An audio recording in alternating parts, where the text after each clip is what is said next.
Hello, আমি কামরুদ্দিন বিভব. Welcome to webacademybd.org. HTML5 and CSS beginner Bangla tutorials 8.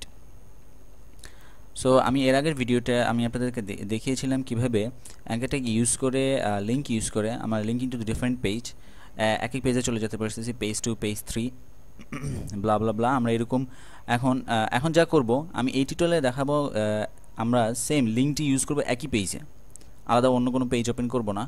দেন আমি দেখাবো কিভাবে ইমেল লিঙ্ক তৈরি করতে হয়। আপনার সাপোজ আপনার লেখা থাকবে, আপনার নাম লেখা থাকবে বা লেখা থাকবে ইমেল বিভব আপনার নাম, তো এখানে ক্লিক করলে ইমেল করতে পারবে সবাই আপনাকে। দেন বেসিক কিছু টুল টিপস দেখাবো আপনাদেরকে।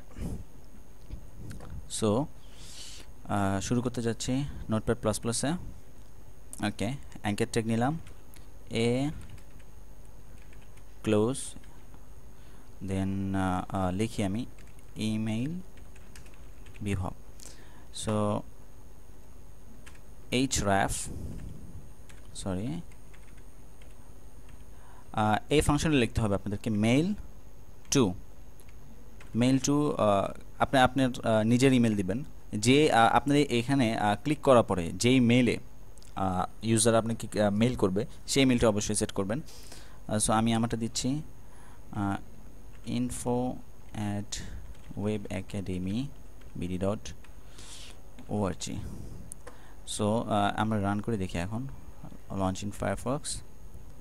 দেখেন আমি এখন ইমেল বিভাগে ক্লিক করব। দেখেন টু info@webacademybd.org, সাবজেক্ট লিখবেন, এবার আপনার মেইল লিখে সেন্ড করে দিলে মেইলটি চলে যাবে।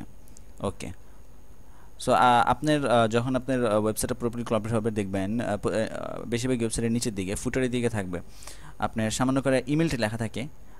যেমন আমি দেখাচ্ছি, এই ইমেল বিভাগে লেখার জায়গায় আমার ইমেলটি লেখা থাকবে info@webacademybd.org। দেখেন সেম এই ইমেলে ক্লিক করলেই ফুটারে দেখবেন যে অনেক জায়গায় মেইল থাকে, তাদের ওয়েবসাইটের ইয়াদের মেইল থাকে। সো আমরা এই মেইলে ক্লিক করলে তাকে মেইল করতে পারবো। সো আমি এখন আপনাদেরকে কিছু বেসিক টিপস দেখাই। ইমেলের কাজটিতে গেল। ওকে, একটি ইমেজ নিয়ে আমরা ইমেজে অবশ্যই আমি আপনাদের দেখিয়েছিলাম img src সোর্স।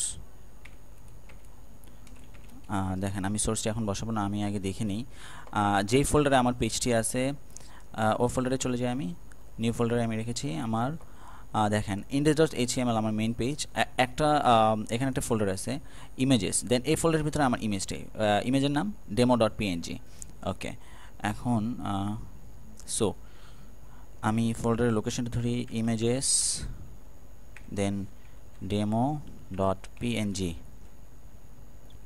হাইটু দিব না।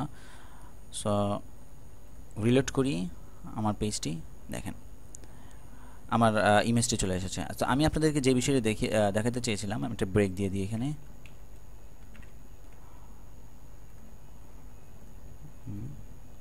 সরি, ওকে, দেখেন আমি বেসিক কিছু টিপস দেখাই। আমি চাচ্ছি যে ইমেজটির উপর অনেক সময় দেখবেন ইমেজের উপর হাত রাখলেও ইমেজের নামটি দেখায়।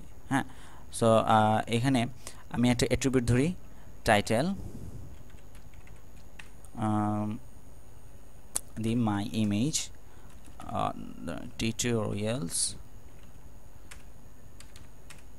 8। ওকে, দেখেন এখন দেখেন আমি হাত রাখলে দেখাচ্ছে টিউটোরিয়াল 8, এটা টাইটেল। সো এগুলো এসইওর ক্ষেত্রে পরে অনেক কাজে লাগে। সো আমরা প্রত্যেক যখনই আমরা কোনো ইমেজ দিব, হ্যাঁ, বা এখানে আপনার টাইটেল ধরতে পারবেন, ইমেজ যে কোনো কিছুতে একটা টাইটেল দেওয়াটা বেটার হয়, বাট না দিলে যে কাজ করবে না বা ওরকম কিছু না। সো আপনার টাইটেলটা দিয়ে নেবেন। টাইটেল এখানে দিয়ে মাই বা ইমেল মি। ওকে, সো আর আমি আরেকটা অ্যাট্রিবিউট দেখিয়েছি, আমি আপনার টাইটেল দেখিয়েছি। ইমেজের ক্ষেত্রে অ্যাট্রিবিউটটি alt, ইমেজের নামটি দিবেন আপনি অবশ্যই demo.png। হ্যাঁ, যখন আমাদের ইমেজটি কোনো কারণে আসবে না, ইমেজটি শো হচ্ছে না বা ইমেজটি ভেঙে গেছে, তখন আপনার ইমেজের জায়গায় নামটি এসে পড়বে demo.png, যাতে মানুষ ইউজারে বুঝতে পারবে যে এখানে একটা ইমেজ আছে। অল্ট একটা দিয়ে নেবেন। এটা এমন বাধ্যতামূলক কোনো কিছু না। সো আমি আপনাদেরকে যা যা দেখানোর কথা ছিল, ইমেল ফাংশন কীভাবে ইমেলের লিঙ্ক ইউজ করা, দেন টাইটেল, অল্টার, টুল টিপস, বেসিক কিছু টুল টিপস দেখিয়েছি আপনাদেরকে। সো আমি আরেকটি কথা বলেছিলাম যে একই পেজে আমরা লিঙ্ক সেট করব। আমার মনে হচ্ছে আপনাদের আজকে বেশি দেখিয়ে ফেলেছি। সো আজকে এইটুকুর জন্য, আমি এরপরের ভিডিও টিউটোরিয়ালসে আমি আপনাদের অবশ্যই দেখাবো একই পেজে লিঙ্ক সেট করার জন্য। Okay, thank you for this, thank you for watching, by.